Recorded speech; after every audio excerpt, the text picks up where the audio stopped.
konseptual dan reflektif terhadap dunia kerja. Jadi intinya mengenal dunia kerja di era AI, di zaman AI. Ini udah kelas 10 kan Pak ya? Kelas 10. Sudah mulai dipersiapkan dari sekarang nih Pak ya. Juga bagus ini ya. Biar planningnya jurusan-jurusan. Lebih ke ini sih Pak, karakteristik. Jadi mengenal tentang peluang. Kan anak-anak rata-rata udah ngomongin cita-cita. Jadi di pertemuan pertama itu memang karakteristiknya apa, terus profesi-profesi yang sekarang kita kenal nanti seperti apa. Jadi kita lebih nanti di LKPD-nya juga ada ya menurut saya. Strategi yang dipersiapkan untuk mencapai hal tersebut apa Pak Andre? Ya, ini kan nanti ada praktek pedagogisnya ya istilahnya. Kita nanti ada simulasi prediksi masa depan gitu.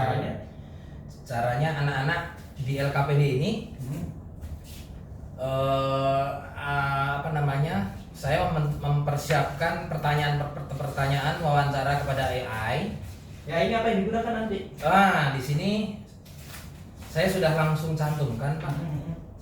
Jadi bagian dari sumber belajar kan di sini kan. DeepSeek, ChatGPT, Gemini, Copilot. Ini yang sudah saya siapkan. Terus kalau terkait dengan numerik ya Pak ya. Numerasinya karena di sini kan saya mengenalkan 30 jenis profesi. Ya. Nah, anak-anak itu kelompoknya kita bagi, mereka itu hanya memberikan klasifikasi ini beresiko akan digantikan atau bisa bertahan. Kalau bisa bertahan, alasan kamu apa? Gitu. Kalau digantikan, coba pandangan kamu apa? Nanti ada presentasi nggak Pak Andre ketika dia udah? Lebih kepada ini Pak, bukan presentasi tetapi TikTok kan itu Pak ya, tanya jawab dan saling memberikan penguatan. Berpasangan aja gitu? Enggak, saya yang langsung bertanya, langsung nanya kepada kelompok, kira-kira pandangan-pandangan ini apa, kan pasti beda-beda gitu ya. Karena kan bakti juga cuma satu pelajaran ya. Nanti nggak ada anak berkomunikasi lah itu kan ada kan? Kan berkomunikasi dengan kelompoknya udah pasti, kemudian sambil ada pertanyaan-pertanyaan pemantik yang itu bisa saling memberikan sanggahan atau informasi yang lain. Nanti ada kan proses pembelajarannya kan nanti? Mudah-mudahan kalau dapat. Karena kan harus ada komunikasi. Iya. Saintik itu yang kemampuan sampai 21 itu. Ini kan ini juga tercakup ke AI ini juga.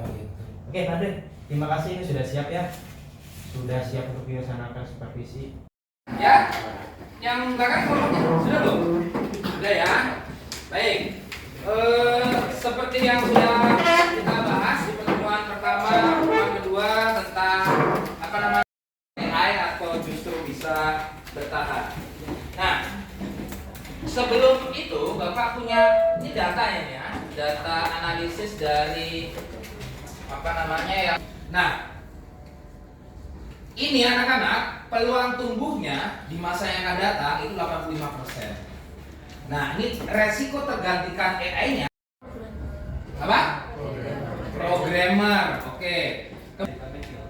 Oke, siapa yang bisa membaca data analisis di sini? Yuk, yang agak paling aman, nggak terlalu riskan digantikan.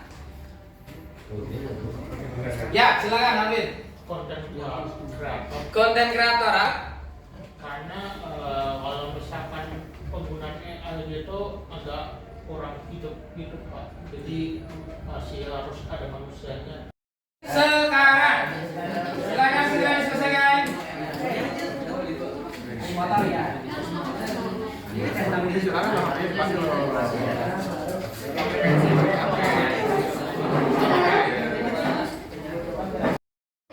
Beresiko ya? Pakai robot semua ya berarti ya? Iya bahkan di sharing, berbagi, dan kelompok yang lainnya kalau ada satu kelompok yang kita minta untuk menjelaskan tentang pilihan-pilihannya dan alasan-alasannya, kelompok lainnya boleh menimpali apabila tidak sama atau tidak sepakat. Mana yang beresiko tinggi? Kita mulai dari perawat lansia. Penerjemah bahasa. Jawaban kelompok lain apa? Beresiko dengan AI, Pak. Sangat beresiko. Dengan alasan? Terjemahkan dengan bahasa dalam dirinya sendiri, Pak. Dalam AI ini kita bisa menerjemahkan mungkin lebih dari 5 bahasa. walaupun luas tapi tetap memiliki keterbatasan yang tersendiri, jadi tidak bisa mempelajari banyak bahasa seperti AI. Oke, sepakat. Ada yang lain? Sepakat nggak? Ada yang sepakat? Alasannya curhat tidak harus ke BK, tidak harus ke psikolog. Pilihan kelompok kamu untuk profesi terbang. Pilihannya apa? Abu-abu. Tapi kalian memilih apa? Beresiko digantikan AI dengan alasan.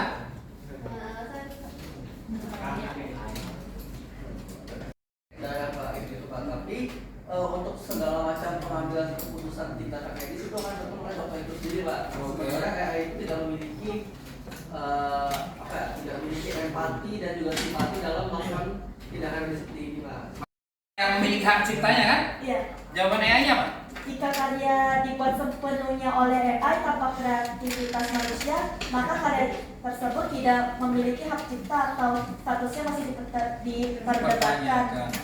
Namun jika karya tersebut memiliki kreativitas atau campur tangan dari manusia, maka manusia tersebut hak cipta. Kan kan? Coba siapa yang mau cerita sedikit, Pak? Saya tuh pengen ini. Will, dalam benak dari SMP lah. SD pengen, SD belum kebentuk ya. SMP sudah mulai berpikir.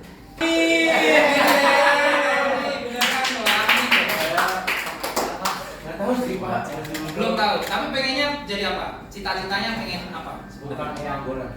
Ya apa? Profesinya? Ya,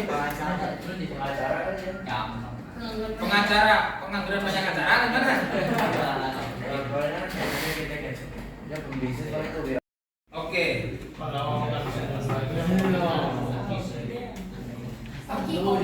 Oh, koki. Oke. Kenapa memilih profesi itu tadi?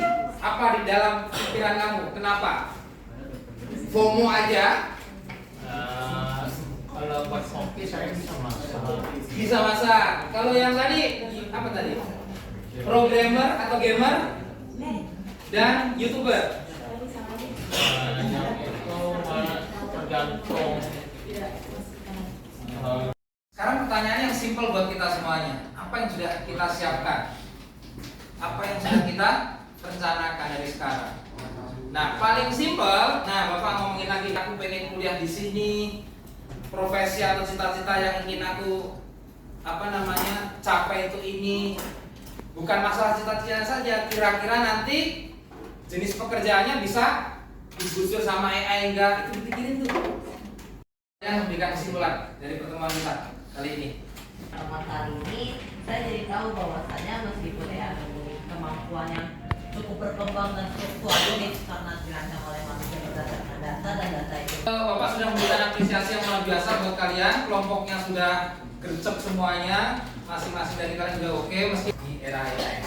Yang terakhir, ke depan kita persiapkan materinya. Bapak pengen juga kita presentasi tentang Langsung masuk ke kita mau ngapain sekarang, tidak ada memeriksa kondisi kelas kan masih acak-acakan itu kan, masih ingat tuh. Ini ada beberapa bungkus permen yang belum dibuang, masih ada di bawah itu. Kelas 11 itu emang banyak kotor ya, kelas itu selalu diingatkan, kadang-kadang tisu dan sebagainya tuh. Kemudian untuk kegiatan inti ini materi ini terbatas, jadi anak-anak itu Pak Andre memberikan materi cuma dari lisan, nggak ada dijelaskan di PPT atau video gitu, bener kan? Maksudnya tuh nggak ada infografis juga kan, jadi langsung materinya anak tinggal baca di sini. Padahal kan Pak Andre kan bisa menjelaskan dulu apa itu, bisa lihat dari data-data dari BPS atau dari data mana gitu mengenai pekerjaan yang akan hilang tahun depan gitu. Tuh. Kemudian yang lainnya sudah sesuai dengan prinsip pembelajaran. Satu lagi ini kegiatan saintifiknya semuanya sudah ada ya Pak Andre ya. Tapi itu karena waktunya terbatas, semua murid itu juga nggak terlibat. Satu kelompok itu 7 orang kayak Pak Andre ya. Nah itu kan bisa dibuat kelompok kecil 3 gitu, lebih kecil sehingga semua orang itu dapat berkontribusi dalam kelompoknya.